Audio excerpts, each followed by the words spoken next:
People support the anti-war drugs. Criminals don't. Ang mga kriminal at drug pusher gumagastos ngayon sa media, sa politika, sa politiko, sa kahit ano, para i-discredit ang administrasyon na to, para nga tumuloy ang kanilang multi-billion na negosyo. I've been involved with the Duterte campaign and with Chief PNP Bato, and grabe po yung tama sa media na as if Wild Wild West tayo. 14,000 plus lang ang sweldo ng mga pulis. Hindi lahat may gamit. And then, napapatayan din sila. Pero hindi pa tayo naglo-launch ng investigasyon kung paano sila pwede tulungan. Sila na iniimbestigahan natin. So, my apologies if I tend to be a little bit emotional. Having said that, Madam Chair, I thank you for your assurances at the start of this hearing. Senator Joel yielded his 5 minutes to the opening statement so I can complete my presentation. Madam Chair... Excuse me, Senator Alan? Yes. You said that Senator Joel... Everyone has 5 minutes, so under the tradition of the Senate, usually only another the senators senator... who wish to deliver yes, their he opening wished to give his statement, and he'll so give it to me. may I ask Senator Villanueva whether he did intend to deliver his own opening statement? I wasn't supposed, but considering that there's a request from our good friend, we will yield the 5 minutes, Madam Chair. With due respect to Madam Senator Chair. Alan Peter Cayetano, Madam I Chair. don't believe that, as mentioned, Well, just Madam Chair, admitted, usually we Senator respect each other here. Villanueva No? just said that he did not intend to deliver a statement. I will just talk very fast, Madam Thank Chair. you. But usually, let me put on the record, we respect each other's opinion here, and it's not a matter of intent to give a opening statement. If Thank you. everyone is allowed to give a statement, you can yield your time, whether it's in the questions. You are new here, so I will understand that. But that has been the Thank you. tradition here Please in the proceed. Senate. Thank you. May my time just start now, please. When the righteous are in authority, the people rejoice, but when the wicked bears rule, the people mourn. I'm not talking about the Aquinos, Arroyos, or the Dutertes. When the drug lords rule, people mourn.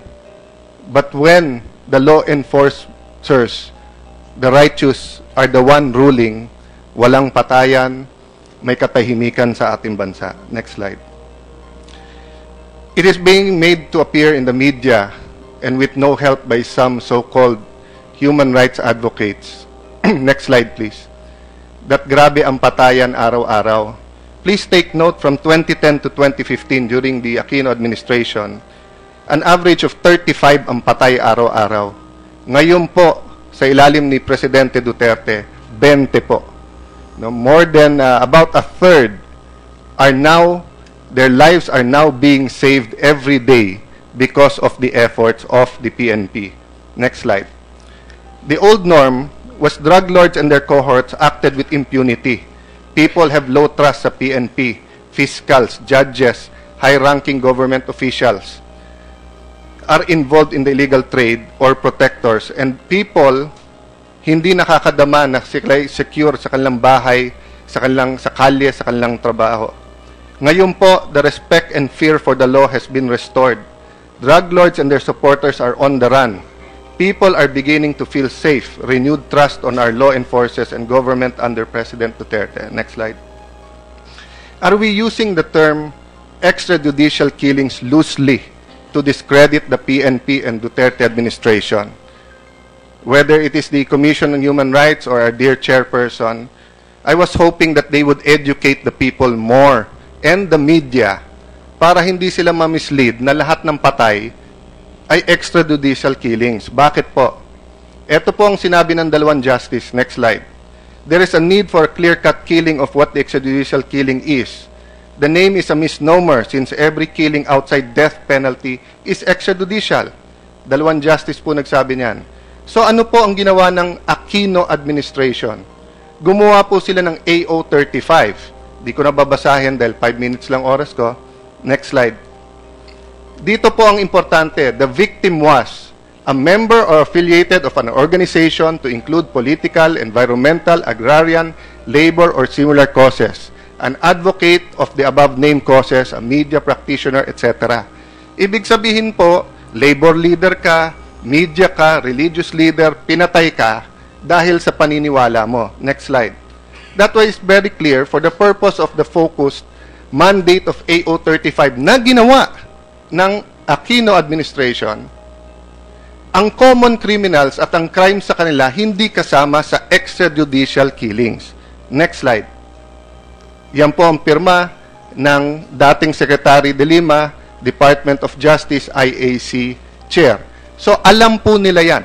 Lahat ng nagpapa-interview sa CHR at ating mahal na chairperson, alam po nila yan. Next slide. Sa araw-araw na patayan sa Aquino administration na 35, mahigit 1,400, 394 lang ang classify nila na extrajudicial killing. Pero sa umpisa pa lang ng hearing na to, kung ano nung numero na narinig natin did they clarify which one is extrajudicial and not? Which one are common criminals? Next slide. Kaya ano ho ba sabi ng isa nilang kakampi na Human Rights Watch? Unresolved or basically failure ang kanilang watch pagdating sa pagre-resolve ng extrajudicial killings. Ba't hindi yun ang munang imbestigahan natin bago sa extrajudicial killings ngayon? O okay lang dati, ngayon masama. Next slide.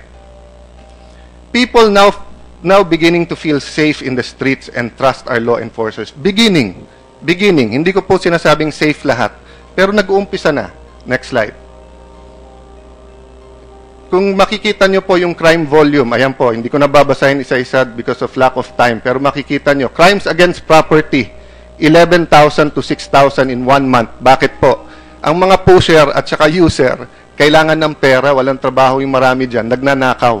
But because nagsosurrender na yung mga user, nahuhuli ang pusher, pababa ang crime volume. Next.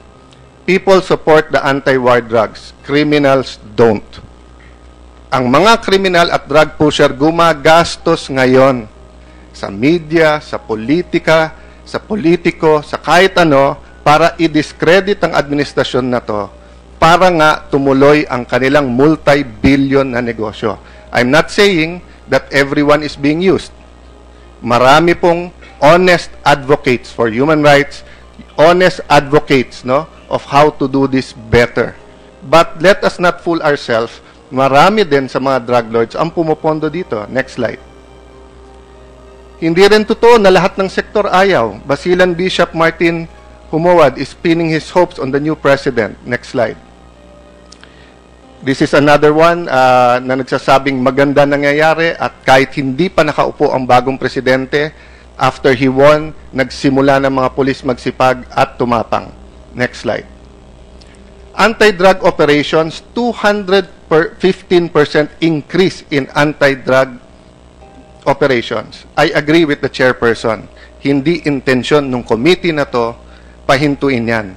Ang problema, the way to hell is full of good intentions. It is not the intention, it is the effect. Ang mga pulis nanunood lahat. At kung lalabas na sila pa kontrabida ngayon, baka yung iba umatras. Kaya hindi mo mapigilan ang ating Pangulo na maging emosyonal sa kanyang 100% support. Next slide, anti-drug arrest. Next slide. The average Aquino haul for drugs, 412 million a month. So far, the average for Duterte, 2.3 billion in 48 days. Next slide. Next slide. They say we are drawing flack from various sectors. Next slide. Tignan niyo po to. The Philippine War sa ABS-CBN. Outrage over extrajudicial killings. Yung outrage, anong pinapalabas? Na lahat na lang napatay, extrajudicial killings, na may outrage. Pero yung news, na sa sulok-sulok ng ating bansa, masaya ang mga tao, nasaan yon? Dito sa Inquirer, the kill list ang tawag nila. During the Aquino administration, mas marami ang patay. May kill list ba kayo? Pero ngayon, sa Duterte administration, gumawa pa kayo ng sarili niyong pangalan, the kill list. Paano po hindi sasama loob ng ating mga alagad ng batas, ng NBI, PDEA, Police, na nung panahon na walang ginagawa, dun sa araw-araw na patayan, ay okay lang. Ang tawag nyo, riding in tandem. Ang tawag nyo, ganit, murder, homicide. Ngayon na may ginagawa sila at mas konti ang patay, kill list ang tawag. Lastly, Madam Chair, have we ever asked the PNP what they need? I was hoping, and I suggested this in our first hearing, sana bago tayo mag-hearing at akusahan sila, patawag muna natin. Ano kailangan nyo? Sweldo nyo, napakababa. Kailangan nyo ba ng equipment? Next slide. Alam nyo po ba, sa alalim ng batas, 201 dapat ang pulis natin. Kulang ng 40 mil na pulis. Next slide. Ang sweldo ng pulis, 4,834. Next slide. Ito po ang combat pay, 11 pesos a day. Sa pulis po, 933 a day. 10 piso, soft drinks lang yun eh. O, ni bottled water, hindi kayo makakabili. So, Madam Chair, I will stop there because of lack of time, but the point I'm making, can you go to the next slide first? Next. Is this the last Yes, point? this last slide. Let's Yes, wrap up. Madam Chair. Time Next is up. slide. Next slide. Next. Here, Madam Chair. Wala po akong problema dahil ako'y isang human rights advocate din kung indiscriminate o ang pulis ay may utos na wag niyong gawin ito. Pero titignan niyo po to, mismong PNP ang may memorandum na nagsabi na lahat ng unexplained, lahat ng vigilante, imbestigahan. And hindi ko na ipapakita dahil wala ng time, pero yung last slide ko po dito ay ang statement ng ating Pangulo at statement ni Chief PNP Ronald De La Rosa alias Bato na nagsasabing, ayan po, ayoko ng extrajudicial killings. So thank you, Madam Chair, that you said we will be fair. But sana sa mga interviews at mga kapatid natin sa media, maging fair din. Kasi panay ang report nyo na ayaw ng Pangulo, na gusto ng Pangulo at ng PNP ng extrajudicial. Pero yan po ang sinasabi nila, yan ang official. Thank you, Madam Chair.